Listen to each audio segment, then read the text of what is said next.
The last thing that we need to do to complete this topiary is to add leaves, apply some simple shaders, and then get a final render out.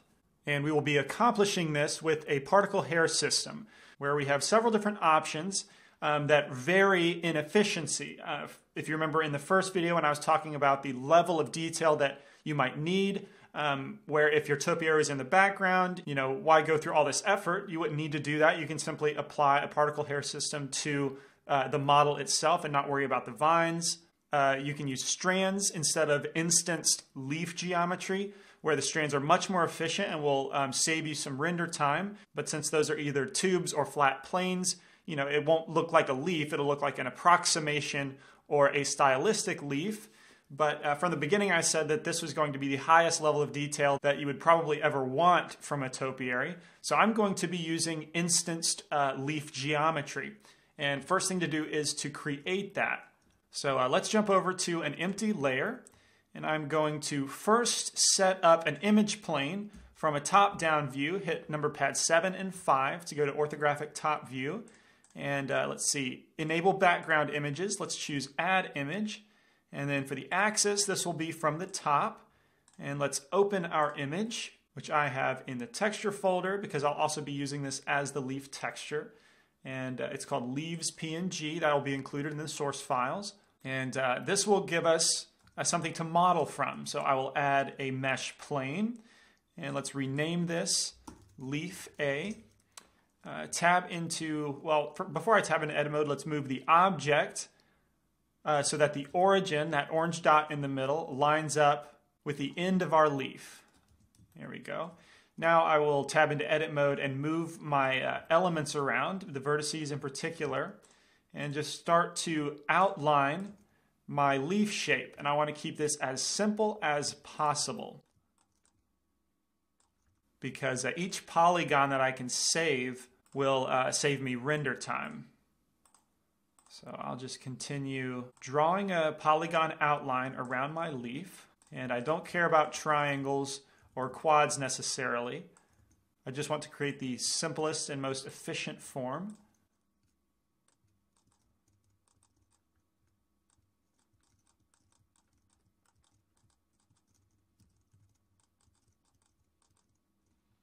There we go. Now select everything and hit Control N to make our normals consistent. And maybe I'll cut an edge right there with Control J, or just J, no Control, because again, I don't care about triangles. And now that I have the shape modeled laying flat here, let's give it some dimension, because without the dimension, there's no point to modeling a leaf. I might as well just use a flat plane. And let's move the center point down. Start to create this arc. Then let's move down the stem. There we go, something like that. Move up our geometry because I want the stem to line up with the origin, because this is where our particles are going to grow from. So let's just continue with the leaf shape. There we go. I think that is good enough. And so that's the first leaf. Now I will duplicate this and move it over in the X direction. Line up our origin in object mode with the stem of the image below. Tab into edit mode, and let's move these points to better match up with our leaf underneath.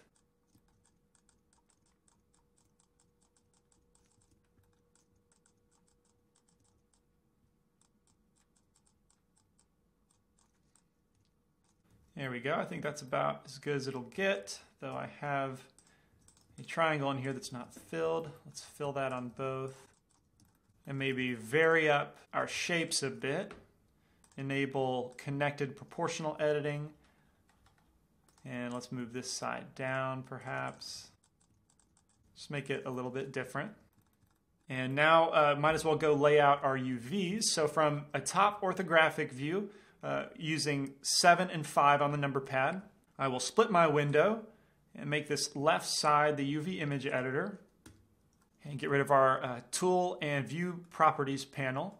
And in edit mode, select all of my mesh components, hit U in the viewport and choose project from view. And over here, we'll see our UVs as they are projected directly from our viewport. And let's choose the leaves.png texture image. And then we can simply scale this UV island up to match the appropriate leaf. Maybe move these points around just a bit, though disable proportional editing.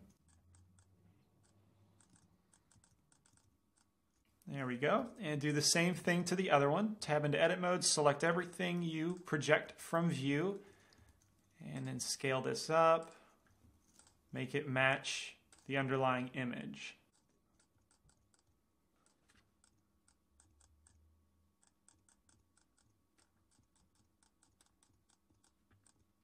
Very nice. Now our leaves are finished. I can select both of them though, and let's see here. In my object tools, let's go ahead and smooth the shading.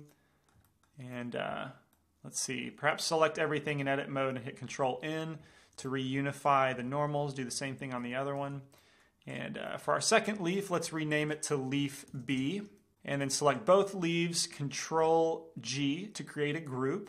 And in our object properties, we'll scroll down to the groups drop-down menu, and let's rename this to be leaves, because we'll be using this group to randomly populate our particle hair system. And this is a pretty common particle hair portion of the tutorial. If you've seen the Piero course, then you'll be very familiar with this workflow. But now that we have the texture applied and our UVs laid out, we can get rid of the UV image editor. And while I have these guys selected, let's go ahead and add a new material. But first jump into the Cycles render engine, new material, and let's call it Leaves. And then while both of them are selected in the drop-down arrow options, I can choose Copy Material to Others. And then go ahead and quickly set up this material. Jump over to the Node Editor. And with Shift-A, add Input Texture Coordinate, because we will be using that image that we modeled from. Shift-A, Texture, Image Texture. Plug up our UV coordinates to the vector, and then choose the leaves image that we have linked into this blend file. And then the color goes into the color of our diffuse. Though if we look at our preview, you can see that there's all this black space that we want to cut out.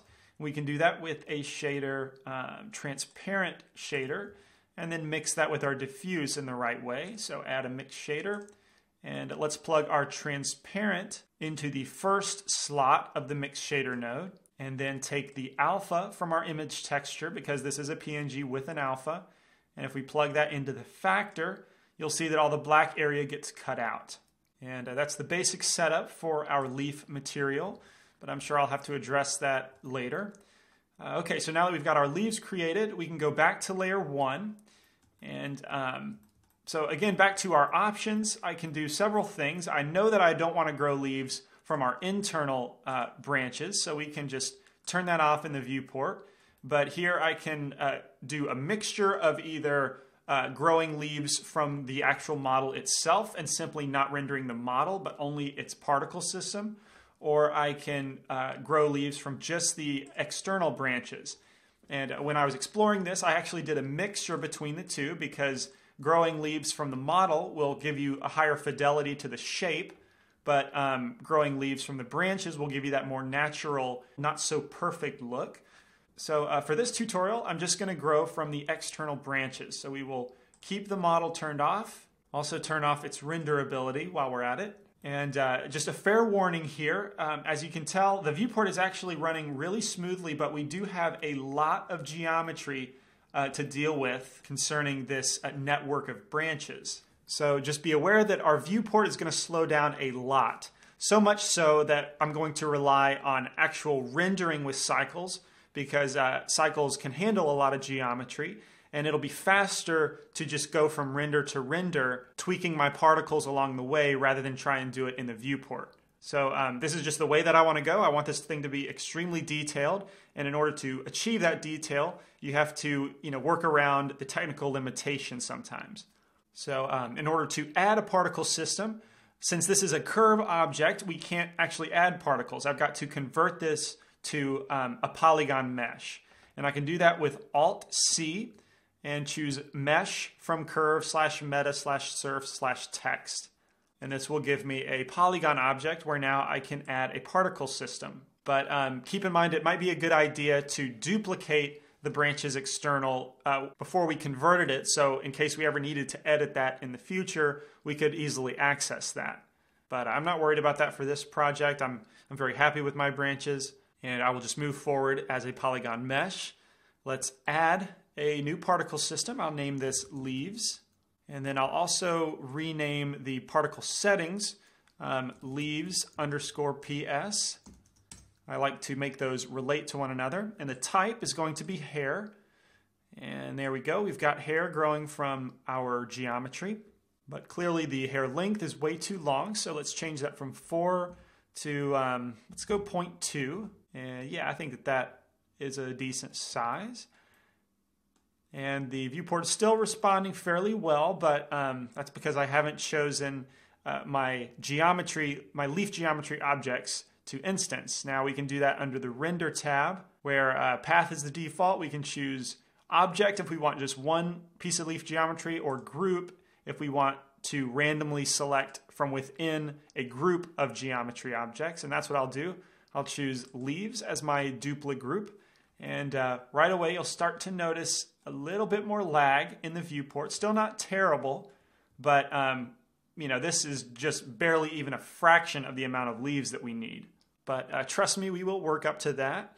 And then below our duplicate group selection, we have a couple other options. I'm going to enable pick random just so that it picks randomly instead of uniformly from within the group. And in the size of 0.05, that actually looks pretty good. I think that that's a good size, maximum size for our leaves. And then random size, let's change that to 0.5. So we get randomization of the leaf sizes. And as far as I know how this works, is the size here dictates the upper end, the largest that the leaves can get, and then random size will randomly scale that down from this size. And next, let's address the number of leaves that we have. The default is 1,000. I'm just going to add a 0 to this to make it 10,000. And now you'll start to see our viewport become basically unresponsive. Yeah, now I'm just going to have to type in numbers and do a render in order to understand what my leaves are doing, which, trust me, I know is extremely inconvenient, but you know, it's a price that I'm willing to pay in order to get this extremely high detailed topiary. So I will go ahead and set up our render elements like a camera and an environment light source. And in order to navigate within my viewport, once I've added the particle system, I'm just going to simply turn it off over here in the outliner underneath modifiers. Turn that guy off. And it's still running a little bit slow, but anyway, it's because now it's polygons and it's not just a curve object. But anyway, let's add a camera. Hit 0 on the number pad to look into that camera. And now I have to zoom out. There's my camera frame. In my view properties, let's enable lock camera to view. And then I'm just going to zoom out, find a nice 3/4 angle. And then disable lock to camera. And next, let's address the environment lighting. So click New under the World tab to create a new world. And then the color is going to be an environment texture. Let's click Open, and I'll go find one from my Creative Commons library, which I will be including with the source file. So this nature one looks pretty good. And then we'll save our scene before we do a render. And then kick that off. And there we go. Those 10 samples rendered really quickly. I forgot to upgrade some of my settings. So let's jump into the render panel. Under sampling, let's make our render samples 100. And light paths, let's make our max bounces, let's go 3 and 1. And enable no caustics, we don't need those. Then scroll down to the Performance tab and change our render tiles to 32 by 32. And also make our environment transparent. Let's try rendering that again. About 35 seconds, that's really not too bad. But there's nowhere near the amount of leaves that we need. So in order to make this happen, I'm going to select the particle system and go ahead and tweak some settings.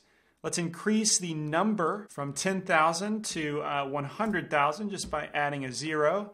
And then scroll down, and let's also give it some children with the interpolated children type.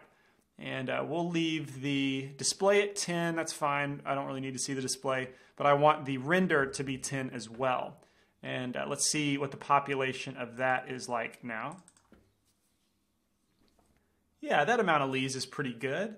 Though our render time is suffering a little bit more. We're at about 3 minutes right now, which really isn't a complaint from me, given how much detail is showing up in here. We can see all these little vines, which is a very realistic effect and much more authentic to how topiaries really look, at least compared to if I were simply to add this particle hair system to the model by itself without doing the underlying branch structure.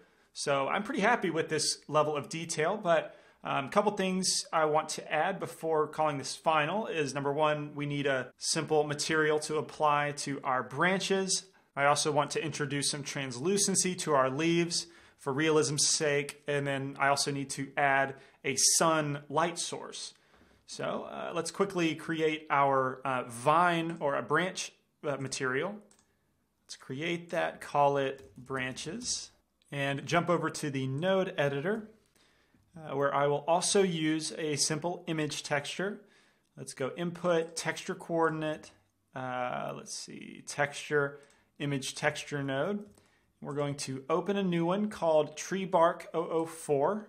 And then let's use our object input, because I'm going to choose box projection, which if you want to know all about this, I encourage you to see the recently added box mapping tutorial from Gleb Alexandrov.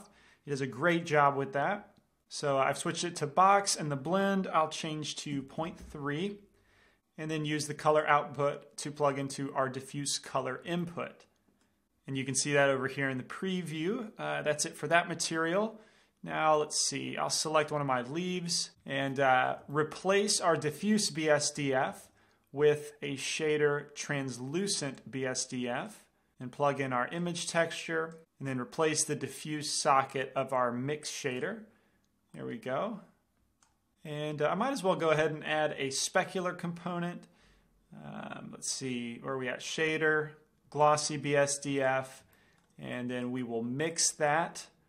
Let's see, before we mix our transparent in there. So duplicate our mix shader node with Shift D, plug it in there, and then the glossy goes in the second slot. And we can see in our preview that that's way too strong. So let's bump the factor way down. Let's try 0.1, maybe even 0.05. What if we use our image texture as a bump? Let's add first a converter math node, because we'll need to dial it way down, and plug in our color from the image texture into value slot 1. The operation will be multiply. Let's see what a value of 0.2 will give us as far as the displacement. And let's see, it looks like it's too high. How about 0.05? Yeah, I'm getting a little too detailed. We're never going to see that detail. So anyway, we'll stop right there. And finally add our light source. So jump back to the 3D view, hit Shift A, lamp, and we'll create a sun lamp. Let's put it in front of our rhinoceros and angle it towards him at a fairly horizontal angle, like an early morning sunrise or something like that. And let's see, for the size here, which will determine how soft the shadows are, I'm going to bump that up to let's go 0.3. And then our emission color, let's go into the yellow range. And also the strength, let's bump that up to 10. Now let me make sure in the UV image editor that I'm in slot 3 and do a render of this. Here we are at 7 minutes now. So adding the light with shadows certainly increased render time. There's a lot of geometry to calculate shadows for. But still, given the amount of geometry that we have in this scene, the amount of detail, I'm really quite happy and somewhat impressed with the render time. But I did forget to add our branch material to the internal branches. So let's do that, and also maybe tweak the color a little bit. And also I want to add another light in the back to give us some rim lighting. So let's jump to slot 4 first. And let's jump over to the node editor, select our branches external mesh from the outliner. And I want to add a color hue saturation node, plug it in between the image texture and the diffuse BSDF. And let's bump up our saturation to, let's bump it way up to a level of 2. Yeah, I think that looks pretty good.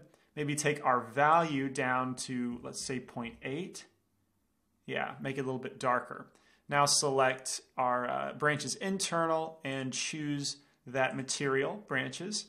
Now jump to the 3D view and let's duplicate our sun lamp, Shift D, and rotate it around the 3D cursor, basically facing directly at the camera, maybe a little bit off to the side, about like that, and increase the strength to, let's say, double it to 20, and keep my fingers crossed that this is the final render. Here we are with the render time still clocking in under 10 minutes at this resolution, which I'm really happy with, even after the addition of another light source, which is giving us some very nice rim lighting effects on the edges of our leaves.